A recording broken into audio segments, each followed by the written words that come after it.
Dr. Lieutenant Colonel Kamal Kalsi, welcome again to ITV Gold. I hope you're doing well today. Doing great, Aditi. Thank you. Thank you for having me. Of course, we need to have you here because there is so much that is happening in the nation, and I have a lot of questions for you today. So let's dig right into it. Let's just quickly take a look at the numbers coming in today. The United States has surpassed a very sobering number of 250,000 deaths in the nation, and we're looking at 11.6 million cases. Let's forget what's happening globally for a second. Can you explain to me how you're looking at these big numbers right now, and what lessons do we need to learn from this high number of deaths? These are astounding numbers, and it's hard to sometimes just appreciate really how bad these numbers are. We take care of patients, one at a time, and what's happening is it's very easy to say, oh yeah, 1,000 or 1,800 people died on this day. But what sometimes people don't realize is that each of these lives lost has a whole family behind them, and they're dying in really, really horrible ways. They're dying in ICUs where they're not able to even touch or connect with their loved ones as they're passing away. So it's I don't want us to lose connection to the fact that even though these are astounding and large numbers, each one of these numbers is a person, is a life with a whole family and a circle of friends. So, but I'm frustrated that we don't have a cohesive national response to this. This is something that they've been floundering with now for over 9 months. Right. So we definitely do need a comprehensive national plan and strategy. Do we need like a national quarantine? I think we can do something better than that. I think we can have sort of a more focused approach that also allows us to continue to allow the country to stay open and move forward. So, like New York City, they've been able to isolate certain pockets that come up, and then they essentially quarantine those pockets of infection. Right. And I think that's a good plan to move forward, but it has to be not just a state or a county strategy. It has to be a national strategy. Yeah, just one about what you're talking right now, where you have to isolate areas that are showing high cases. Let's talk about the Midwest. It is surging with cases right now, and a lot of the governors there still haven't implemented a mask mandate. Actually, only 36 states have implemented somewhat of a mask mandate. Number one, why is there such a surge in the Midwest happening right now? And why are we seeing a surge in the cases slowly in the Northeast? And second, what do you think these governors of these states, especially in the Midwest, should be doing? So there's a lot going on in the Midwest, right? They have not traditionally been wearing in a lot of these Midwestern states. They've not been wearing masks, or at least their politicians and their governors may not be pushing masks and social distancing as much as we have done here in the Northeast, because we felt the initial brunt very badly back in March and April. And politics probably does have something to play into this, but I think what happened here to us in the Northeast was we had friends and family members that we know were affected by this. So we saw it firsthand.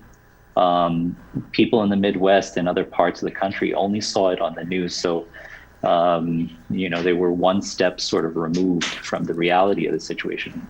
And they didn't really get to experience how bad it was. And now I have friends that are doctors or physicians in those Midwestern states, and they are, what they're reporting in some of these places is really bad. ICUs filling up to capacity. What's happening is all these COVID patients are coming in, and then regular patients, your heart attacks, your strokes, your regular traumas, all of that is becoming more and more difficult to handle, because now your uh, uh, your medical framework, your hospitals and your clinics and such are too busy taking care of COVID. They don't have enough resources, enough manpower, enough infrastructure to take care of all the regular patients. So, we're definitely still on the upswing of all this. In the next couple of months, it is definitely going to get worse. While we were talking about this, currently we're looking at 160,000 cases per day in the nation. I have some numbers here too. We're looking at 79,000 hospitalizations as we speak right now. My question here is, how bad is this going to get? And what are you seeing in the ERs right now in terms of these numbers? Well, there's no doubt about it. We're definitely seeing a surge of patients with upper respiratory type illness, COVID type symptoms. So we're definitely seeing a surge of patients come through, and the ICUs are starting to fill up now. We're a little bit better prepared for it than we were back in March and April.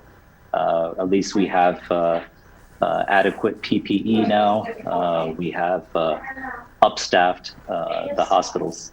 So from that perspective, hopefully we are a little bit better prepared, but it's, the current medical system is not designed to deal with pandemics.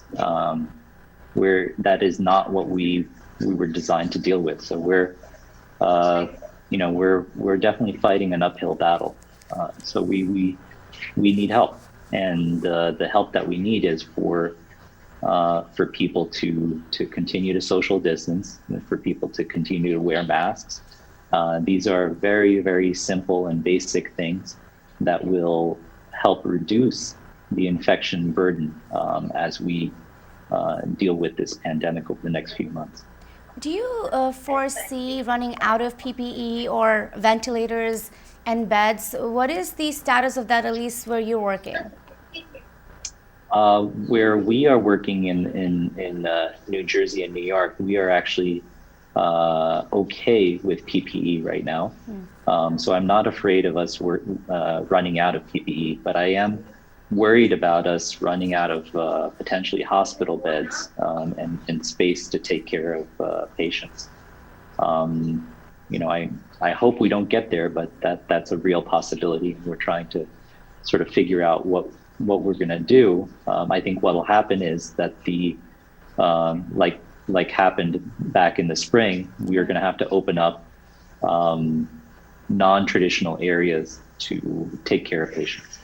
What about the age groups that you are seeing currently in the ER? What could you tell us about that with COVID-19? It's all over the map. We're seeing young kids all the way to the elderly coming in with COVID infection.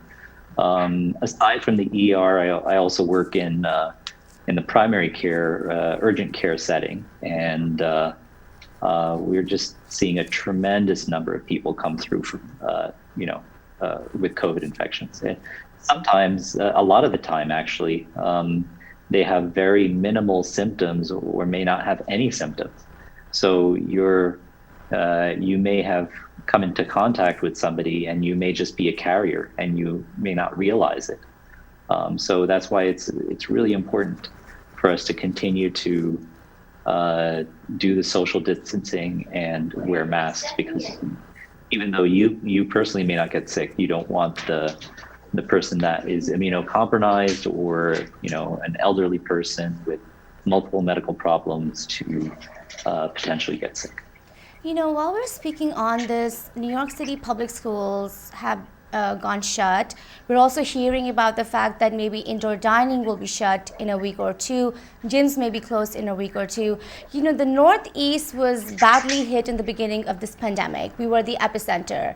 And slowly we're seeing the surge in cases. Are we heading towards a wrong direction? And are these measures that, governors and mayors are taking, are they right measures? I don't think there's any doubt that we're heading down a very, very difficult few months ahead of us. We're going to have a very, very large number of infections come through, and I think New York City did made the very difficult choice of shutting down their schools. I don't know that they had really any choice to the matter. Again, kids, while they may not get very sick, it seems like they can still bring the infections home to their parents or their grandparents. So that was, I suppose, one of the concerns there. Yes. What will need to happen, Doctor, here for us to have another shutdown, another lockdown in the Northeast especially? And do you think we need a lockdown in the Midwest right now as we're speaking? Two-part question. Yeah, I think that we probably will have some sort of coordinated, shutdown or lockdown, but it'll happen sort of regionally, between a couple states or a few states, like we did earlier this spring. And does the Midwest need to do something like that? Absolutely. Yeah. I think they, when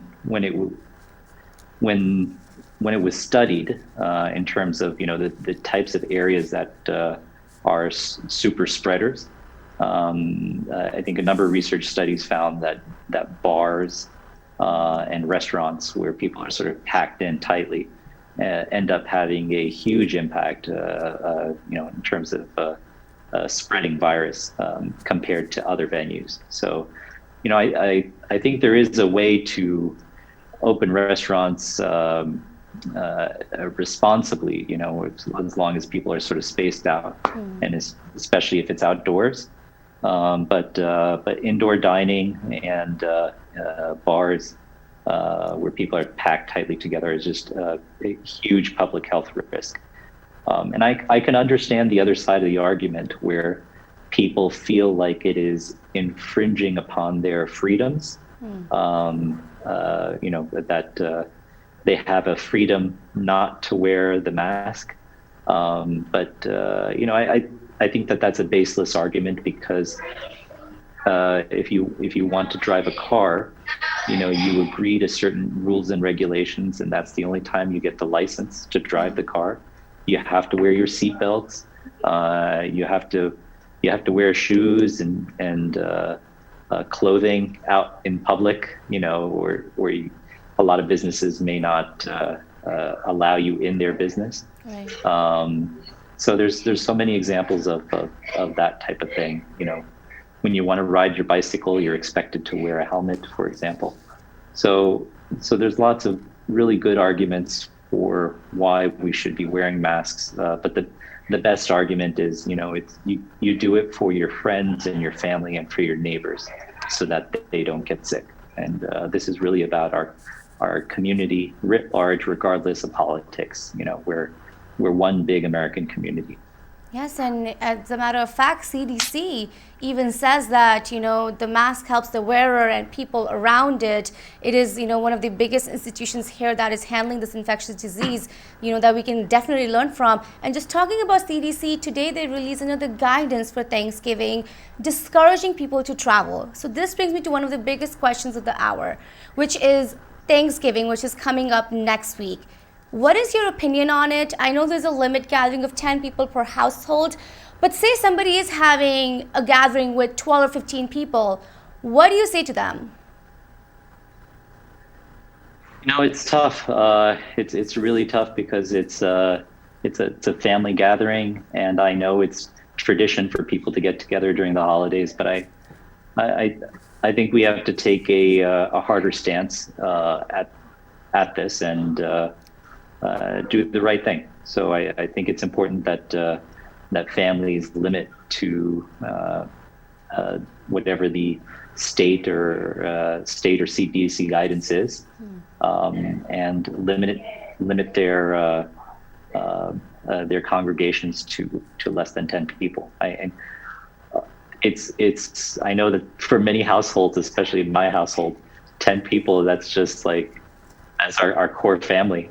And I understand, but there's ways around it. You know, we can, I think we can FaceTime, or we can do a Zoom and still connect with our families, and just have separate parties at home, separate meetings, or dinners, but just do it in a way that we sort of are socially distanced from one another.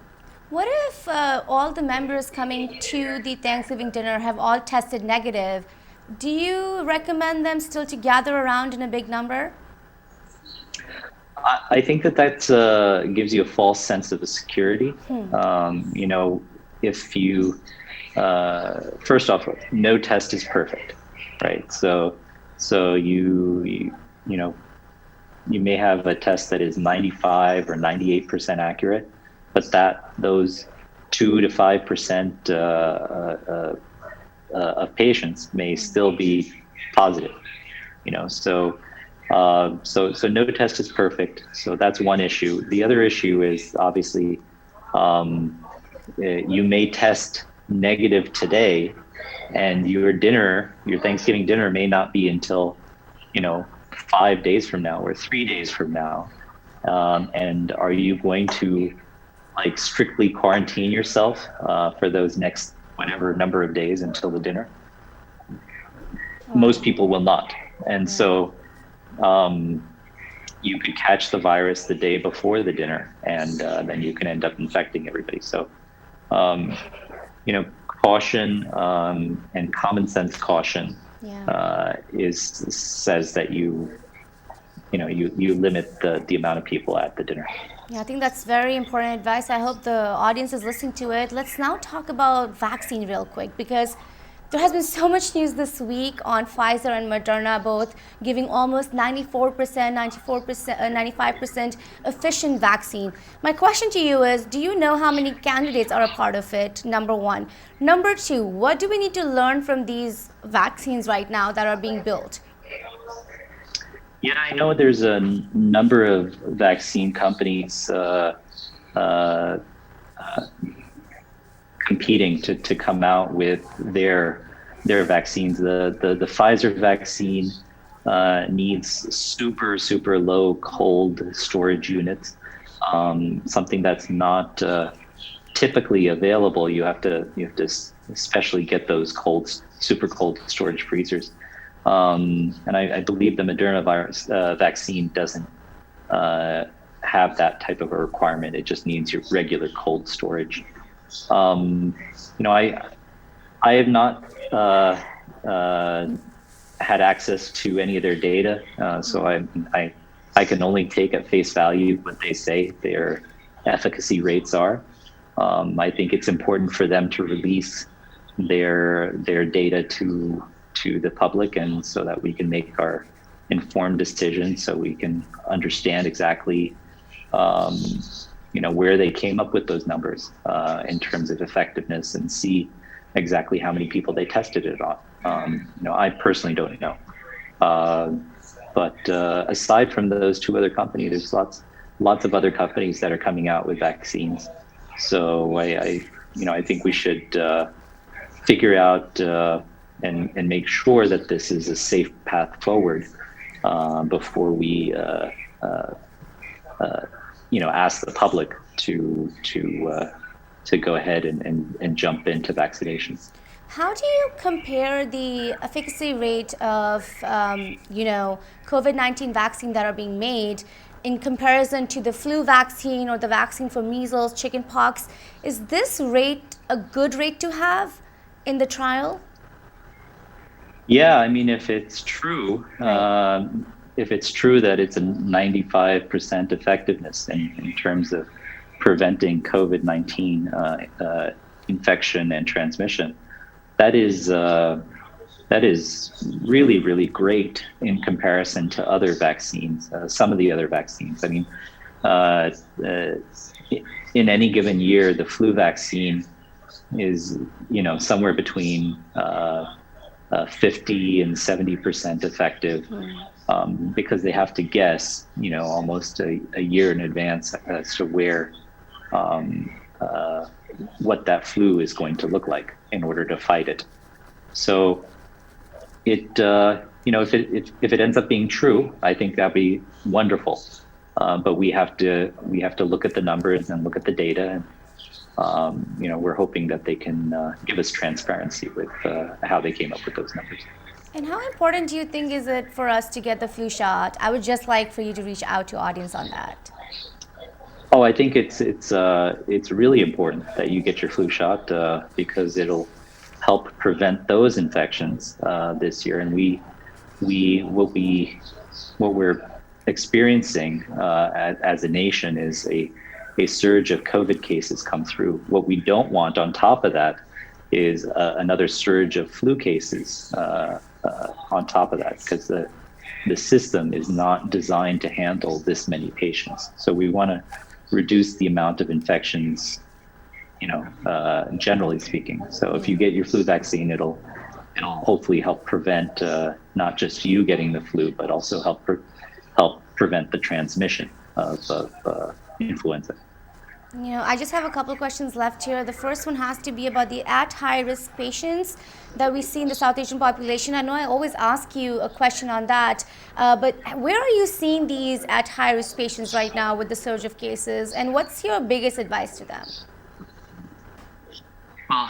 I suppose our largest at risk population is our elderly. Yeah. I think everybody is at risk because we've seen young kids die from this. We've seen regular healthy adults die from this. But especially vulnerable are elderly because they have chronic illnesses. Sometimes they may have diabetes or a weak heart. Diabetes tends to make your immune system a little bit weaker. Or they could have any one of a number of conditions that compromise their immune system. So I think my advice to them is to really be careful during this holiday season and resist the temptation of going out and doing their holiday shopping. Stay home, just order your gifts online if you have to. And don't have anybody over. It's okay. You don't have to go for that party. You don't have to go for that ceremony or religious occasion. I think you just have to be super, super cautious. And in parts of Europe, they've actually implemented this as a part of their national strategy. So what they've done is they've said, okay, all of you people that fall into this sort of high risk category, you guys must quarantine, or you guys must socially distance and stay home, while the rest of the population builds up some sort of immunity to it. So I don't know if that's the right answer, but I know that some places around the world are trying that method. Yeah, we all just have to be careful here. That's the biggest lesson learned. My final question to you is two-part. Number one is, do you support a national mask mandate? And number two, if you could give us a scenario or your predictions for the next 2 months. I personally do support a national mask mandate. It falls in line with other public health initiatives that we've done nationally. Again, with regards to seat belts and helmets and the like, as examples. And what I think will happen in the next 2 months is we are going to continue to see a rise in number of infections, number of hospitalizations from COVID, as well as number of deaths, unfortunately, from COVID. And I really do think that we need to take a more aggressive stance in combating this disease. And that means you have to have a national strategy. The government has to step in and do more. For sure. I truly appreciate you here for your time on ITV Gold. I know we always learn from you. I would love for you to give one last message to your audience. Wash your hands, wear your masks, and try to socially distance. Don't worry about Thanksgiving. We want you to be there, be around for next year's Thanksgiving. Yeah, that is such true words there. Thank you again so much, Lieutenant Colonel Kamal Kalsi, for your time here. Thank you. Take care.